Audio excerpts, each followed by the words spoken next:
Shalom. Bagaimana kabarnya hari ini? Luar biasa. Karena kita punya Tuhan yang luar biasa. Iya, Bapak Ibu. Ya, tadi saya 2 kali ya khotbah di sini. Tadi pagi juga ada penyerahan anak dan 2 anak laki-laki namanya sama-sama Yosua ya Pak ya. Yang tadi pagi juga Yosua ya Pak. Saudara yang kenapa orang tua itu memberi nama bagus ya? Jadi kalau yang di sini belum punya anak ya, tolong kalau kasih nama anak itu cari di Alkitab. Tadi kita lagi di ruang hamba Tuhan, ada seorang ibu masuk ya, dia mau ketemu sama Pak Victor. Kenapa Bu mau ketemu? Anak saya mau dibaptis Pak, mau minta nama ya, minta namanya itu yang berarti ya anak berkat ya. Jadi kita percaya bahwa seorang ibu itu atau orang tua memberikan nama kepada anak itu sesuai dengan doa. Amin apa amin. Dan nama kita itu semua Tuhan yang sudah ya menggariskan. Dan nama itu doa, nama itu harapan. Dulu ada seorang tuh datang kepada saya, dia bilang gini, Bu, saya itu mau kerja di mana-mana ditolak semua Bu. Kenapa? Karena saya diberi nama sama orang tua saya prihatin. Ada di sini namanya prihatin.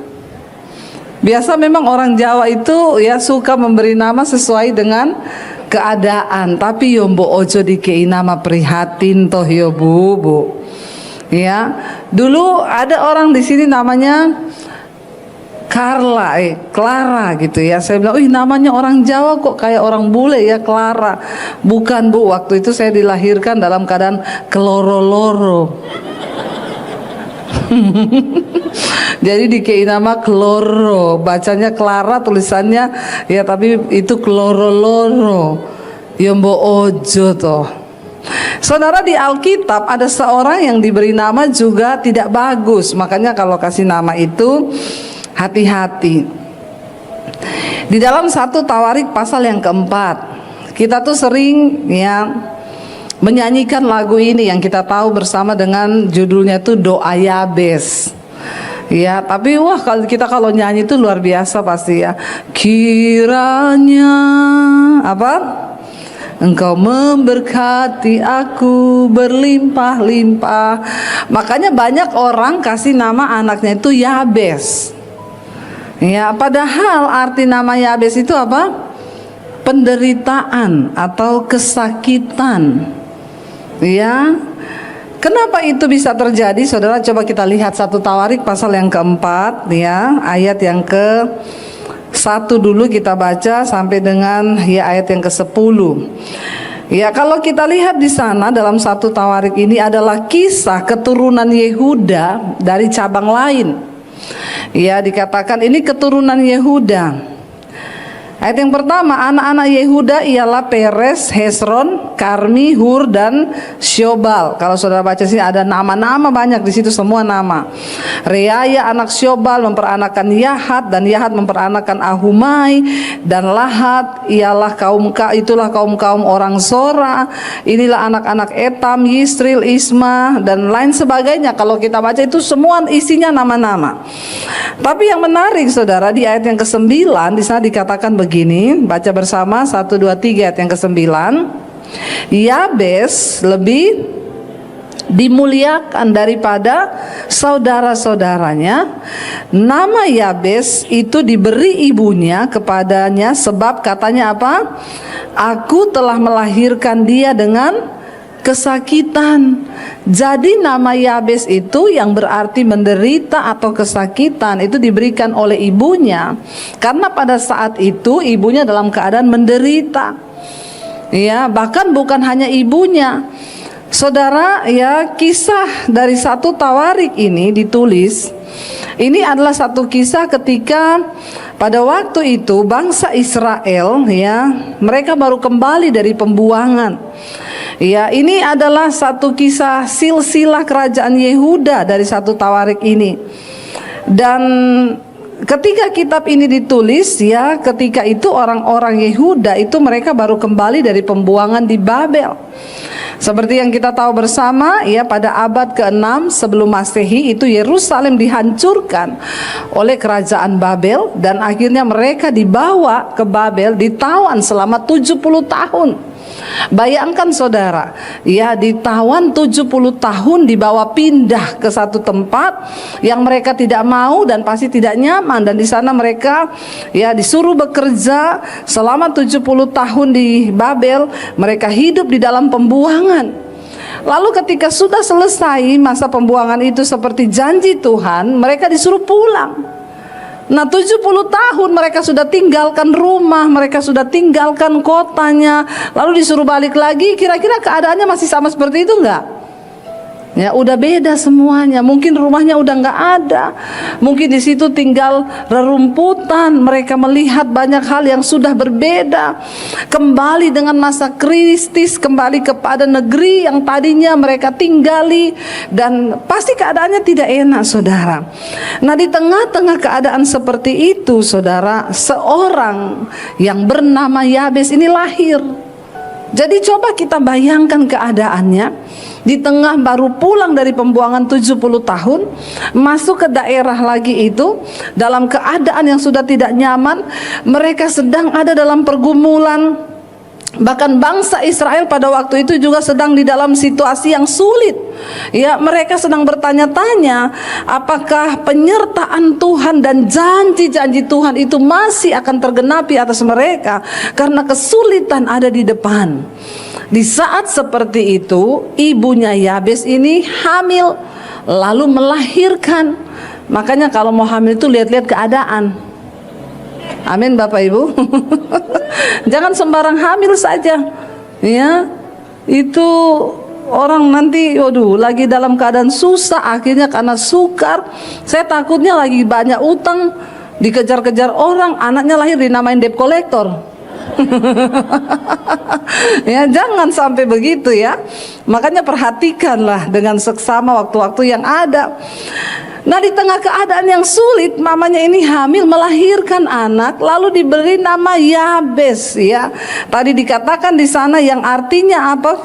Tadi dikatakan yang artinya aku telah melahirkan dia dengan kesakitan, di dalam penderitaan, saudara. Ayat yang berikutnya berkata, Yabes akhirnya apa? Berseru kepada Tuhan.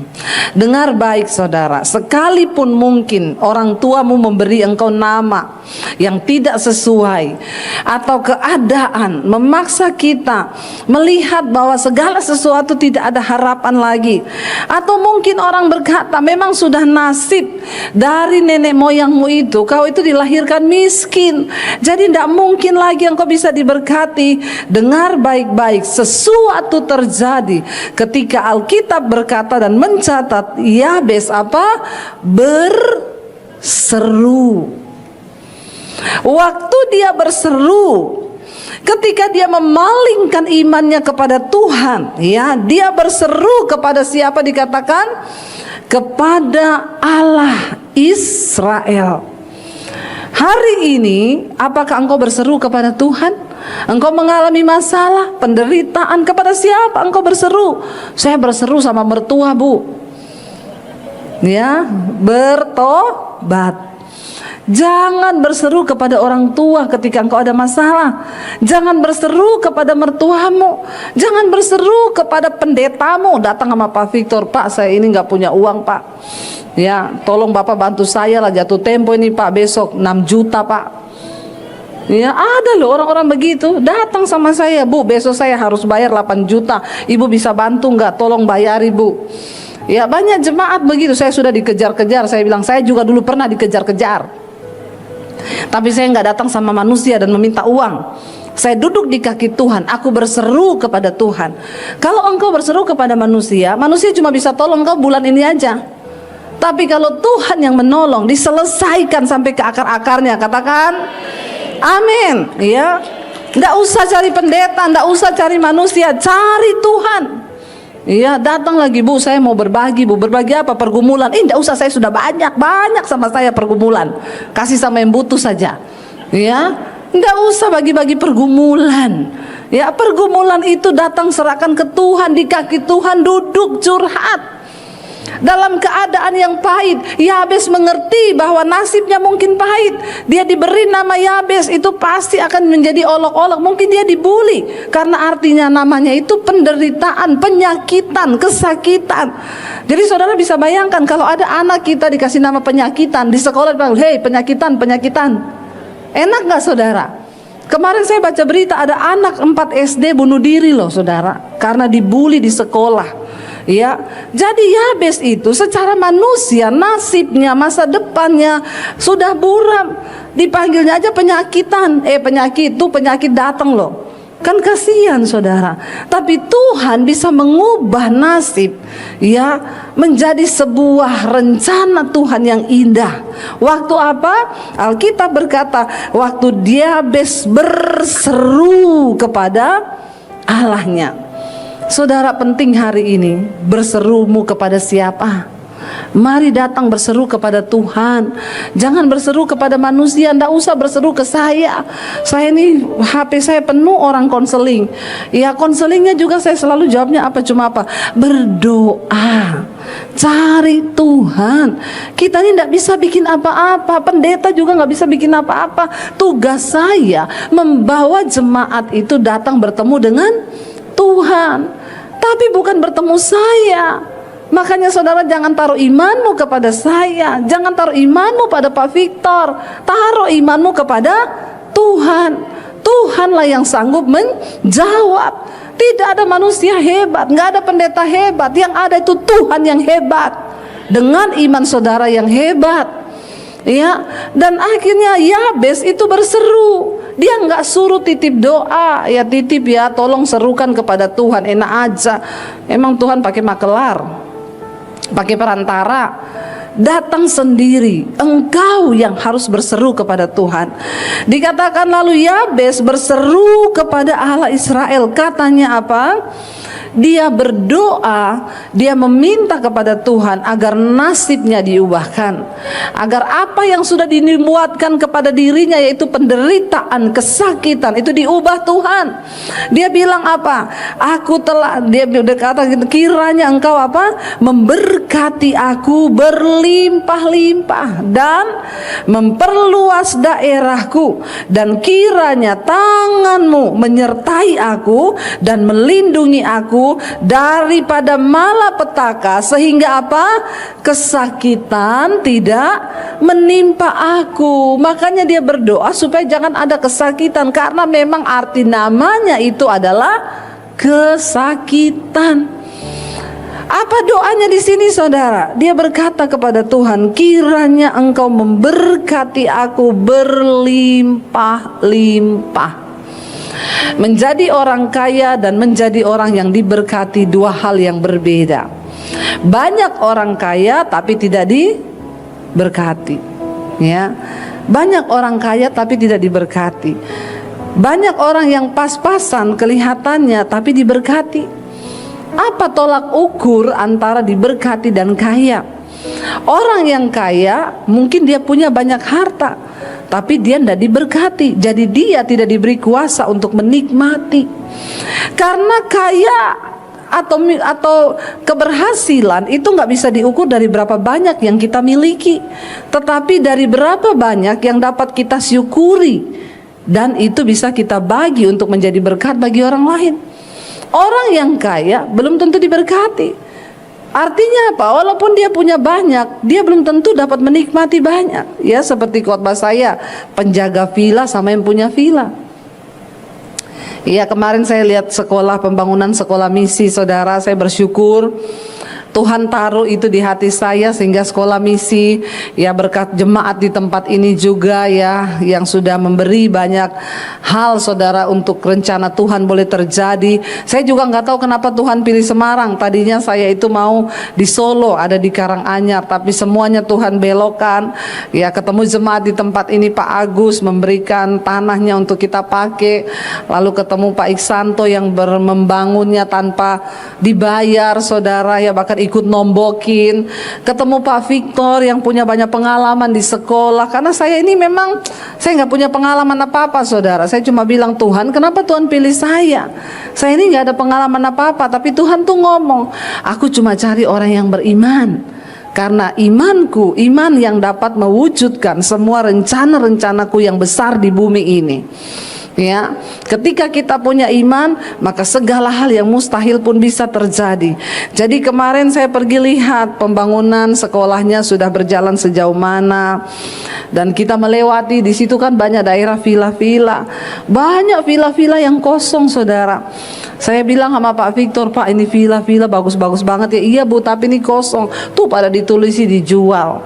Ya, banyak orang punya villa tapi tidak dapat kesempatan menikmati villa. Penjaga villanya yang seneng nikmati villa, berenang di villa, goreng pisang, minum kopi. Yang punya villa cekot-cekot, mikirin bayar tagihan. Ya, jadi yang lebih dari pemenang yang mana? Penjaga villa atau yang punya villa? Jadi saudara mau yang punya villa atau mau jadi penjaga villa? Ya, nggak apa-apa jadi penjaga villa asal diberkati toh. Hidupnya seadanya tapi enak gitu ya, bisa menikmati daripada yang jadi punya villa tapi nggak menikmati. Bedanya orang yang kaya dan orang diberkati itu begitu. Yabes berdoa, Tuhan berkati aku berlimpah-limpah. Kesuksesan, keberhasilan bukan soal berapa banyak yang kita miliki, tapi berapa banyak yang mampu kita syukuri dan kita bisa bagikan, boleh menjadi berkat bagi banyak orang. Jangan hanya berdoa mau jadi kaya, minta sama Tuhan, aku mau menjadi orang yang diberkati. Ya, Yabes berkata, berkati aku berlimpah-limpah. Dan bukan hanya diberkati berlimpah-limpah, dia bilang apa? Dan perluas Tuhan daerahku. Artinya apa? Semakin kita diberkati berlimpah-limpah, itu artinya Tuhan akan pakai hidupmu berdampak lebih luas lagi. Biar Tuhan yang memperluas daerah kita. Gereja di tempat ini pun akan diperluas oleh Tuhan. Katakan, imani saudara. Ya, saya lihat nih sudah penuh ya jemaatnya sampai ya nggak dapat tempat nih. Tuhan akan kasih tempat yang lebih besar ya Pak Victor ya. Amin saudara ya, yes gitu ya. Bukan untuk ambisi manusia, tapi untuk kepentingan Tuhan. Ya, untuk kepentingan Tuhan. Saya ini tidak bangun gereja karena panggilan saya memang bukan gembala. Ya, kalau saya jadi gembala nggak cocok saudara, nanti jemaatnya kepahitan semua. Datang Bu Dewi, saya mau didoakan. Nggak usah cari minta-minta didoakan, doa sendiri. Nah, itu kan saya saudara ya. Kemarin ada pendeta di Manado, kita seminar di sana. Dia bilang, Bu Dewi, saya tiru loh, saya tiru ibu. Jemaat saya datang, saya bilang, jangan cari-cari pendeta, berdoa sendiri. Itu jemaat keluar Bu dari gereja saya. Saya bilang, Bapak Gembala, jangan tiru apa yang saya buat. Iya, ini hanya dilakukan oleh para ahli saja. Ini adegan berbahaya ini yang begini ya. Kalau Bapak nggak dipilih Tuhan untuk ngomong itu, jangan, apalagi Bapak Gembala. Ya, Pak Victor kalau ada jemaat datang, Pak Victor bilang, jangan cari-cari saya, cari Tuhan. Dia keluar dari gereja Bapak. Ya, makanya Bapak dipilih jadi gembala, saya enggak. Ya, saya seperti ini. Orang aja datang, tuh pendeta sana mau loh didoakan. Ibu kok enggak mau? Kamu ikut saja pendeta sana, jangan ikut saya. Ya, itu saya, karena memang ya saya panggilannya seperti ini. Ya, tetapi di tempat ini Tuhan memberkati tempat ini. Bayangkan dari yang tidak ada menjadi ada. Kalau dengar perjuangan di tempat ini saudara, bagaimana Pak Victor bersama teman-teman ya. Dan dari yang tidak ada sampai Tuhan bisa beri tempat ini yang begitu luar biasa. Dan tidak lama lagi Tuhan akan beri tempat yang lebih besar lagi buat jemaat di tempat ini. Untuk kepentingan Tuhan loh, bukan untuk kepentingan kita, bukan untuk kepentingan Pak Victor atau siapapun. Kalau untuk kepentingan Tuhan, tidak ada yang mustahil. Amin saudara. Tuhan memperluas daerahmu. Jemaat, ketika gerejamu diberkati dan gerejamu juga menjadi berkat bagi banyak orang, engkau juga jangan jadi jemaat yang cuma datang duduk diam pulang, nggak berubah, sampai tempat duduknya aja dikontrak loh. Ada loh jemaat-jemaat tuh yang ngontrak tempat duduk, pokoknya aku tuh harus di sini, kudu neng kene. Setiap minggu kudu neng kene. Nih deh teko telat, orang udah duduk, ih kok duduk di sini? Ini padahal tempat saya loh. Ya, ndak usah di tag itu tempat duduk. Ya, yang penting engkau menjadi jemaat yang bukan hanya datang duduk pulang, hidupmu berubah. Amin. Dan bilang, Tuhan perluas daerahku Tuhan. Ya, artinya apa? Bukan hanya dari segi ekonomi, keuangan engkau diperluas oleh Tuhan, tapi pelayananmu. Engkau akan dipertemukan dengan orang-orang yang belum pernah engkau temui, dan engkau akan berdoa bagi mereka, dan mereka akan dimenangkan bagi kemuliaan Kristus.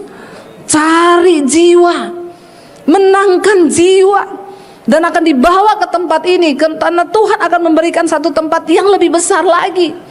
Dan semua jemaat harus siap menjadi pekerja-pekerja di ladang Tuhan.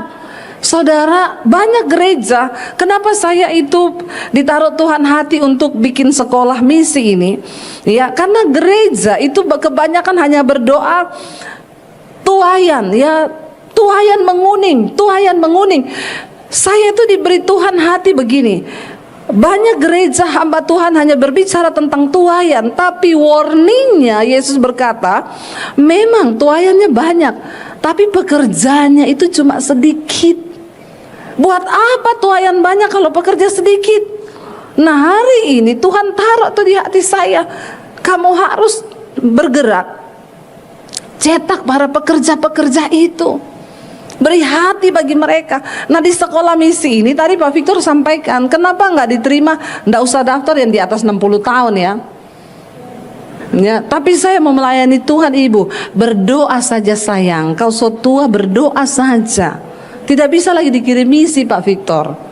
Ya, yang umur-umur sudah tua bukannya tidak berguna, tetap berguna, tapi kita itu cari yang muda-muda, batasnya 30 tahun.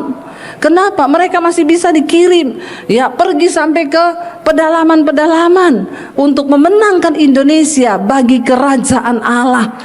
Kita tidak menangkan Indonesia buat gereja tertentu atau orang-orang untuk gereja tertentu, tapi bagi kepentingan kerajaan Allah. Kita nggak hanya bicara satu denominasi gereja, ya, makanya juga kami hari-hari ini ada dalam pelayanan seminar hamba-hamba Tuhan. Nanti kita pertengahan Maret ini bersama Pak Victor dan seluruh tim dari sini akan berangkat ke Manado. Saya dengar sudah 1000 lebih pendeta yang mendaftar, saudara, dari berbagai gereja. Jadi Tuhan tuh taruh di hati, hari-hari ini kita bergerak bagi tubuh Kristus. Kita ada di hari-hari yang terakhir. Tadi pagi saya sampaikan, firman Tuhan berkata, ya, perjalanan bangsa Israel menjadi peringatan bagi kita, terutama kita yang sekarang ini berada di zaman akhir. Saya bilang sama suami, udah kita habis-habisin buat Tuhan aja deh hari-hari ini. Ya, kita terus bergerak. Kalau dipikir capek nggak capek, saudara. Saya ini apalagi, ya, saya pernah 1 minggu itu terbang 10 kali loh. Ya, pernah makan malam di Kopeng, makan siang di Jakarta, makan malam di Singapura. Oh, hebat enggak saudara, ya, luar biasa. Tapi saya cuma mau bilang, Tuhan, aku mau terus bekerja bagi Tuhan. Hari ini saya khotbah di sini 3 kali. Nanti malam saya langsung pulang di Jakarta. Besok pagi saya khotbah di Jakarta. Besok siang saya sudah ada di Bandung. Apa saudara? Orang bilang, ibu capek enggak? Kalau bilang capek. Dan saya tuh sekarang pelayanan kita bukan cari uang lagi. Dari YouTube kami sudah diberkati. Tapi kenapa saya terus mau melakukan ini? Kenapa saudara? Karena saya tahu kita ada di zaman akhir. Enggak banyak waktu lagi bagi kita untuk santai-santai dengan hidup. Makanya saudara, ada masalah, jalani aja, enggak usah terlalu banyak alay lebay. Ya, masalah mau bunuh diri lah, mau apalah, pret. Ya, baru masalah sedikit sudah ngomong begini-begini, enggak usah. Ayo kita berlari bersama Tuhan. Kita ada di hari-hari terakhir. Tuhan, saya dengan suami tanpa lelah kami mau terus melayani Engkau. Apa yang kami bisa perbuat, kami mau perbuat. Ini adalah proyek Tuhan. Secara manusia pun, apa yang Tuhan taruh untuk sekolah misi itu, saya sama sekali saya nggak punya pandangan, saya nggak punya apa. Ya, tapi ternyata ya begitu berjalan, Tuhan taruh semua juga di hati Pak Victor, ya Pak, luar biasa ya Pak ya. Saya tinggal datang, nanti Bu itu begini. Ya memang dia ahlinya. Jadi kita kan saling memperlengkapi. Saya cuma punya iman, saya menangkap proyek Tuhan itu. Ketika sudah jalan ya Tuhan perlengkapi. Besok saya harus ke Bandung, saya ketemu dengan orang dari Amerika, saudara. Dia cuma punya waktu besok, akan membicarakan tentang sekolah ini. Karena dia berkata, Bu, ini sekolah bukan hanya menjadi berkat bagi Indonesia, tapi dari situ akan keluar hamba-hamba Tuhan yang akan memberkati bangsa-bangsa, bahkan sampai ke ujung-ujung bumi. Wow, saya siapa, saudara? Jadi besok kita akan ketemu beberapa orang untuk membicarakan semua program di sekolah ini. Saya hanya mau melangkah dengan iman. Tuhan yang menyusun seperti puzzle. Dia perluas daerah kita. Hari ini itu pun berlaku bagi jemaat. Tangkap visi itu dari Tuhan. Kalau gembala saudara, tim pelayanan di tempat ini semua diberkati dan mau bergerak dengan hati Tuhan, itu juga akan terjadi kepada jemaat. Tuhan akan memberkati jemaat di tempat ini, memperluas daerahmu, pelayananmu, usahamu, bisnismu akan diperluas oleh Tuhan. Satu tujuannya untuk apa? Kepentingan kerajaan Allah. Kita sedang berpacu dengan hari-hari terakhir, hari-hari ini akan banyak hal yang terjadi, ya, dan kita harus segera, saudara, melakukan selama masih siang. Ayo kita bekerja dengan giat. Lalu di sana Yabes berkata, memperluas, kiranya engkau memperluas daerahku, dan kiranya tanganmu Tuhan menyertai aku. Sekalipun dia dinubuatkan, sekalipun dia diramalkan seorang pesakitan, diberi nama kesakitan, tapi dia percaya kalau tangan Tuhan yang menyertai itu akan menjadi berbeda. Katakan amin, saudara. Mari kita minta penyertaan Tuhan atas hidup kita. Karena tanpa penyertaan Tuhan semuanya akan menjadi sia-sia. Apapun yang kita lakukan tanpa penyertaan Tuhan itu nol, saudara. Kita minta hari Tuhan, sertai aku dengan tanganmu, sertai aku Tuhan. Minta jangan jalani hidupmu dengan kekuatanmu, sebab memang kita nggak punya kekuatan apa-apa. Bilang, Tuhan, aku minta sertai aku dengan tanganmu. Yabes berkata, bukan hanya Tuhan berkati berlimpah-limpah, bukan hanya minta diperluas daerahnya, tapi dia bilang, tanganmu Tuhan, biarlah tanganmu yang menyertai aku. Saudara, kekuatan kita terbatas. Kita manusia nggak bisa apa-apa. Ya, bahkan hari ini kalaupun Tuhan bilang kita kembali loh. Kita pulang loh. Saya pun kalau hari ini Tuhan suruh balik saya. Ya, nggak ada satupun dari kita yang bisa menentang kedaulatan Tuhan. Tapi karena itulah, jangan engkau sombong menjalani hidupmu dengan kekuatanmu sendiri. Katakan, Tuhan, sertai kami dengan tanganmu. Biar tangan Tuhan yang menyertai kami, ya, bukan dengan kekuatan kami. Artinya apa? Dia tahu benar kalau tangan Tuhan yang menyertai, maka tidak ada perkara yang mustahil. Mari kita jangan, tadi pagi saya sampaikan, jangan berputar seperti bangsa Israel. Mereka tinggal besok itu mau masuk tanah perjanjian loh. Tinggal beberapa saat lagi memasuki tanah perjanjian. Yosua kirim 12 pengintai, yang 10 datang membawa kabar busuk dan berkata, tidak mungkin. Memang negeri itu penuh susu dan madu, tapi kita nggak mungkin masuk. Orang-orangnya di sana, orang-orang yang besar dan gagah perkasa. Kita ini cuma seperti belalang di mata mereka. 2 pengintai yaitu Yosua dan Kaleb berkata berbeda. Mereka berkata, memang negeri itu penuh susu dan madu, dan memang orangnya raksasa-raksasa. Tetapi kalau Tuhan yang menyertai kita, tangan Tuhan yang akan memberikan kita kemenangan, maka tidak ada perkara yang mustahil. Kita akan masuk ke negeri itu bukan karena kekuatan kita, tapi karena tangan Tuhan.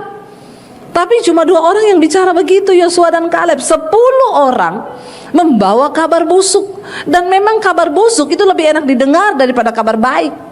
Dan saya berdoa jemaat di sini lebih suka mendengar kabar baik daripada kabar busuk. Amin. Ya, yang melemahkan iman tuh kabar busuk, saudara. Dan akhirnya bangsa itu semuanya berontak, mereka marah, mereka bilang, kita lempari saja Musa dengan batu. Lempari mereka dengan batu. Kita angkat pemimpin baru, lalu kita kembali ke Mesir. Ngapain kita mati di sini? Waktu mereka hendak melempari Musa dengan batu, kemuliaan Tuhan turun, saudara. Saat itu juga Tuhan melawat mereka. Mereka tersadar Dan tapi Tuhan berkata, mulai hari ini engkau harus berputar 40 tahun di padang gurun. Padahal itu sudah mau masuk. Jadi berputar 40 tahun, dan Tuhan bilang apa? Aku akan membunuh semua generasi pertama yang keluar dari Mesir, akan mati di padang gurun. Yang boleh masuk ke tanah perjanjian yang berusia 20 tahun ke bawah, di mana mereka orang-orang yang tidak terkontaminasi lagi pikirannya. Generasi pertama semua mati dibunuh di padang gurun, tidak memasuki tanah perjanjian, tidak melihat janji Tuhan. Hanya mereka yang lahir di bawah generasi kedua itu. Saudara, lihat betapa penting kita belajar dari sejarah bangsa Israel. Kalau kita percaya bahwa tangan Tuhan menyertai kita. Dan akhirnya apa terjadi ketika Yosua meneruskan perjalanannya, bahkan Musa pun tidak diizinkan masuk. Hanya Yosua dan Kaleb, generasi pertama, yang melihat tanah perjanjian itu. Kenapa? Karena mereka berkata, mau itu orang besar raksasa, percayalah tangan Tuhan loh yang menyertai kita.